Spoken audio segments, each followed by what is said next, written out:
Netherland నుంచి ఒక software engineer నాకు కన్సల్టేషన్ చేశారండి. గత 10 ఏళ్ళుగా వాళ్ళు అక్కడ ఉన్నారు, 11 ఏళ్ళుగా అక్కడ ఉన్నారు. ఆవిడకి సంతోష్ మాత అంటే చాలా ఇష్టం.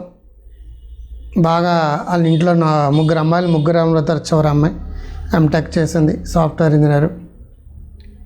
ఇప్పుడు సంతోష్ మాత మీద చెడు ఆలోచనలు రావడం మొదలుపెట్టాయి.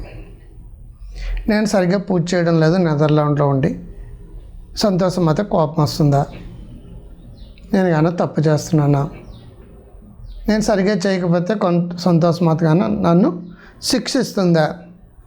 ఒకప్పుడు ఇండియాలో ఉన్నప్పుడు నేను ఎంతో దక్షతతోటి నేను చేయగలిగి ఇప్పుడు నేను చేయలేకపోతున్నాను. ఏదో సినిమాలో ఆసరా బాలేనా, ఆనందంగా లేను అన్నట్టుగా నేను కానీ సరిగ్గా చేయకపోతే పాపం జరుగుతుంది. Fear of God, fear of religious beliefs, theophobia, geophobia, రకరకాల ఫోబియాలు గతంలో చెప్పినట్టుగా ఈవిడికి భయం స్టార్ట్ అయింది. దాంతో మాటగా సంతోష్ మాత పూజలు చేయడం తప్పు వస్తుందేమో అని అనుకోవడం, బూతులు రావడం, తిట్టడం, నేను తప్పు అయిపోయిందని చంపలేసుకోవడం. ఆ చంప డబ్బులు కూడా ఇన్నిసార్లు వేసుకుంటానని అనుకుంటుంది అనమాట. అన్నిసార్లు సరిగ్గా వేసాను లేదని డౌట్ వస్తుంది, మళ్ళీ తిరిగి లెక్క పెడుతుంది, మళ్ళీ వేసుకుంటుంది. ఆటోమేటిక్గా స్లోగా ఆవిడ ఉద్యోగం ఏదైతే ఉందో ఆ ఉద్యోగం మీద పెర్ఫార్మెన్స్ తగ్గిపోయిందండి. ఈ సంతోష్ మాత మీద పెర్ఫార్మెన్స్ పెరిగిపోయిందండి. ఇంకేముంటుంది, ఆటోమేటిక్గా క్వాలిటీ ఆఫ్ వర్క్ అవుట్పుట్ రాకపోతే పైనుంచి మనకి అడుగుతూ ఉంటారు, why are not doing well అని చెప్పేసి. నేను ఇల్లు అని చెప్పరు కదండి. సైకలాజికల్ ప్రాబ్లమ్స్ ఉన్న వాళ్ళందరూ సైకలాజికల్ ప్రాబ్లమ్స్ ఉందని చెప్పరు.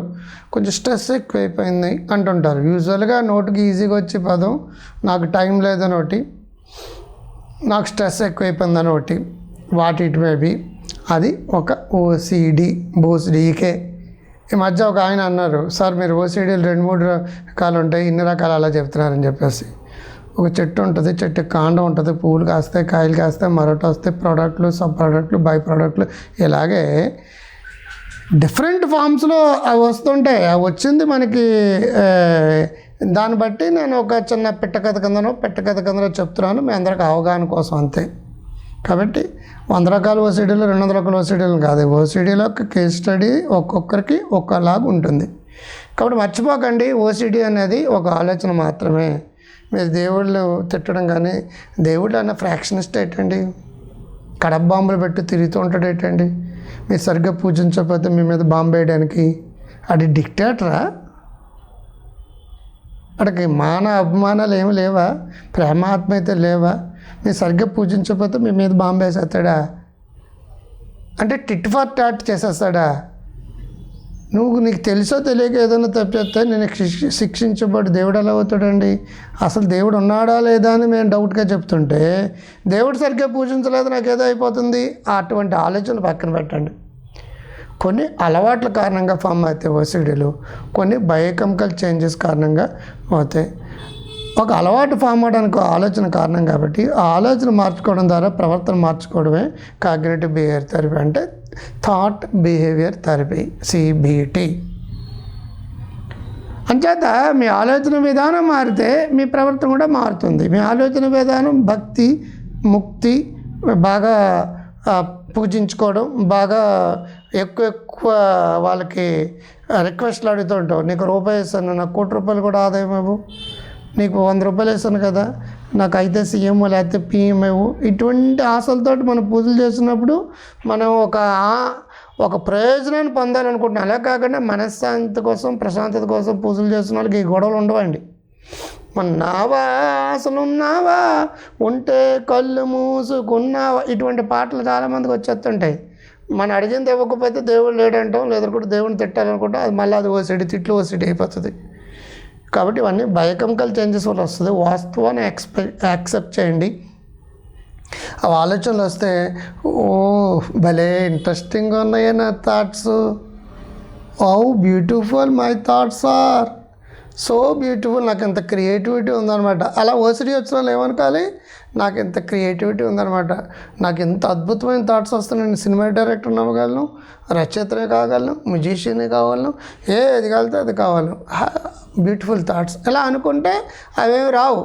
నాకు ఎందుకు వస్తున్నాయి, నాకే ఎందుకు వస్తున్నాయి,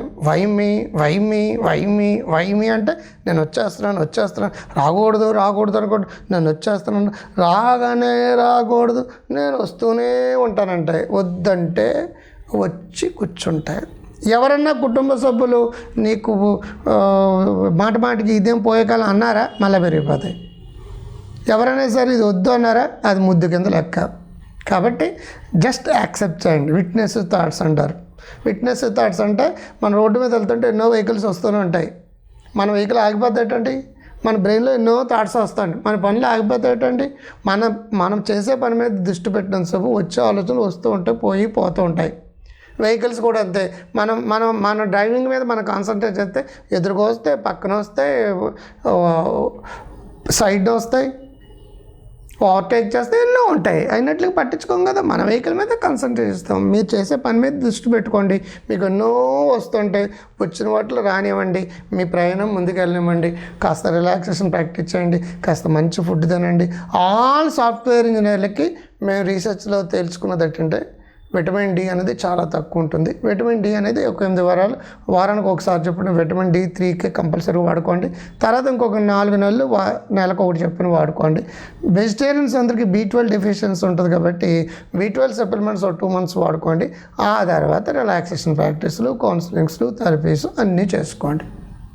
mental health is a mental wealth. Software ఇంజనీర్లు అందరికీ ఈ మధ్యకాలంలో OCD రావడానికి కారణం శరీరానికి ఏం పని లేదు, ఎండలోకి వెళ్ళరు, సరైన ఫుడ్ తినరు, స్విగ్గీలు, జొమాటోలే. అందుకే వాళ్ళకి చాలామందికి వచ్చి కూర్చుంటారు. గూగుల్కి వెళ్ళకండి. గూగుల్కి వెళ్ళే రేపైనా మీ పని గురిచేసి కొడుతుంది, ఏదో ఒక జబ్బు వచ్చి కొట్టేస్తుంది. గూగుల్లో చేస్తున్న వాళ్ళందరికీ కూడా హెల్త్ పర్పస్ గూగులింగ్ చేశారా, అది మీకు హెల్త్ కాదండి, ఇల్లు హెల్త్ అవుతుంది. కాబట్టి అందరూ ఆరోగ్యంగా, ఆనందంగా, సంతోషంగా ఉండాలని కోరుకుంటూ మీ డాక్టర్ క్రాంతికార్. నమస్తే. ఉందలే మంచి కాలం ముందుగా.